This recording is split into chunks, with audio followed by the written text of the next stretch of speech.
Hey guys, welcome back with me again in this channel. On today's tutorial, I'm going to show you how you can find accidentally refresh video on TikTok. So if you open TikTok and you watch a video but then you accidentally refresh it like this, for example, I watched this video but then I accidentally hit the refresh button or just scroll it down like this, so then it gets refreshed. So how you can find that video again because you still want to watch it? So this is what you are going to do. First, you can head to your profile and then you can click on the three lines icon up here, go to the settings and privacy, and then just go to the activity center.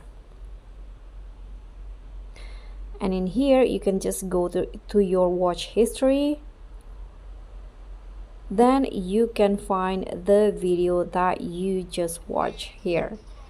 Okay, so that's pretty easy. That's how you can find accidentally refresh video on TikTok. Thank you so much for watching. Don't forget to like, comment and subscribe. Also click on the thanks. Bye.